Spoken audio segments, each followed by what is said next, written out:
How long have you been sitting today? Not just right now, total.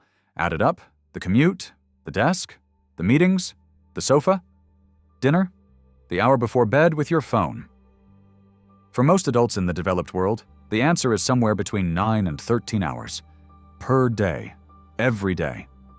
In 2024, researchers at Mass General Brigham, one of the most respected hospital systems on Earth, published a study that should have made front-page news. They found that sitting for more than 10.6 hours per day raises your risk of heart failure by 40 to 60%. Not if you never exercise, not if you have a terrible diet, just sitting. For too long, too consistently.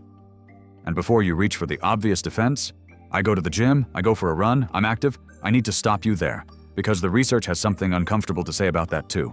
Here is what is happening inside your body right now, if you're sitting down to watch this. The moment you sit, the large muscles in your legs, your quadriceps, your hamstrings, your glutes, switch off. Not reduce activity, switch off. They are the biggest calorie-burning engines in your body, and in a chair, they are completely idle. Blood flow through your lower limbs slows significantly. The mechanical pumping action that your leg muscles provide when you stand and move, which assists your heart in returning blood from your extremities, stops. Blood pools. Circulation stagnates. At the same time, your hip flexors, the muscles at the front of your hips, are held in a shortened, compressed position. Do this for hours every day, and they begin to adapt to that shortened length. The result? Tight hip flexors that tilt the pelvis forward, compress the lumbar spine, and alter your posture even when you stand up. Your insulin sensitivity drops.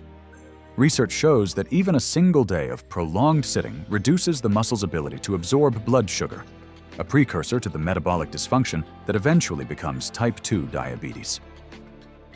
And your posture. The forward head, the rounded upper back, the collapsed lumbar curve. These are not just cosmetic concerns. They change how your diaphragm moves, how your lungs expand, how much oxygen reaches your brain with each breath. You are not just sitting, you are running a slow physiological experiment with a predictable outcome. Now, the gym defense. Most people who hear about the risks of sitting assume they are exempt. They exercise. They run or cycle or lift weights 3 times a week. Surely that cancels it out?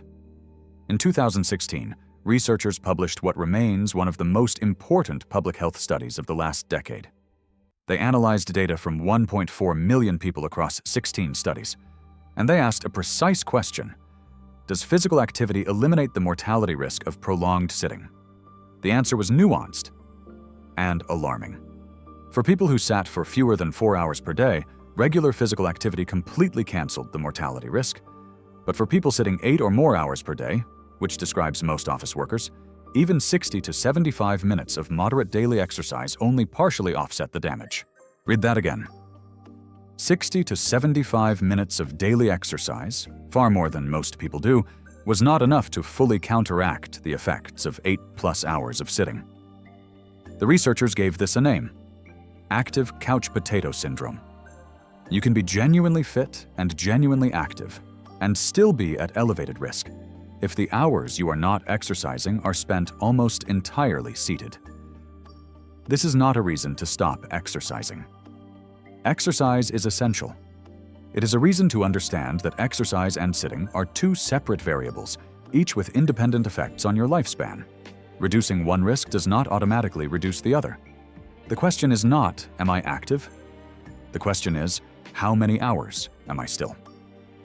So what actually works? The Lancet study gave us the answer embedded in its data. The populations with the lowest mortality risk from sitting were not the ones who exercised the most.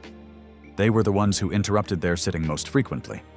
Frequency of movement breaks, not duration of exercise, was the protective factor.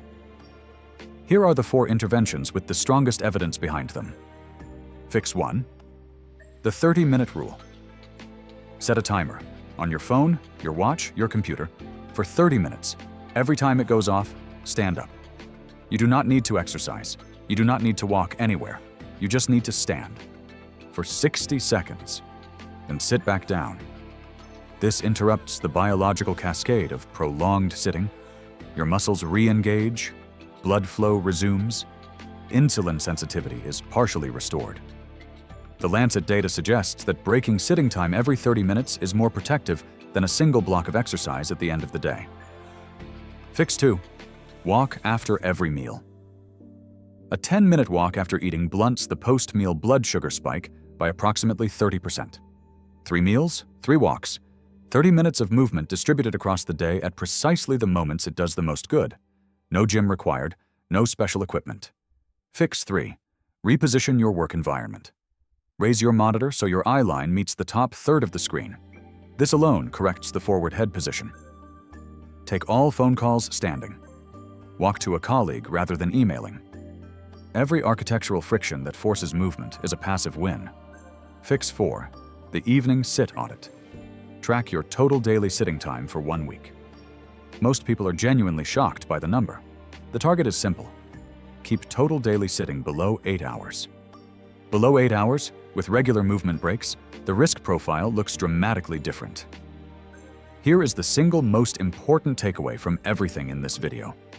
The goal is not to sit less overall. The goal is to never sit for more than 30 minutes without standing up. That one habit, more than any standing desk, any fitness tracker, any gym routine, is what the evidence consistently points to as the most protective behavior against the mortality risks of a sedentary life. Set a timer right now. Before this video ends, 30 minutes. When it goes off, stand up. That is the entire starting point. The body was not designed for the chair. It was designed for movement, interrupted occasionally by rest, not rest, interrupted occasionally by movement. We have inverted the ratio, and the data is showing us exactly what that inversion costs. The good news is that the threshold for reversal is low. You do not need to become someone who exercises 2 hours a day. You need to stand up more often. That is all. And the biology responds quickly. Next week, we look at the one supplement with more peer-reviewed longevity research behind it than almost any other compound on Earth. It costs less than $1 a day, 48% of adults are deficient in it, and most people have never thought of it as a longevity tool. I will see you there.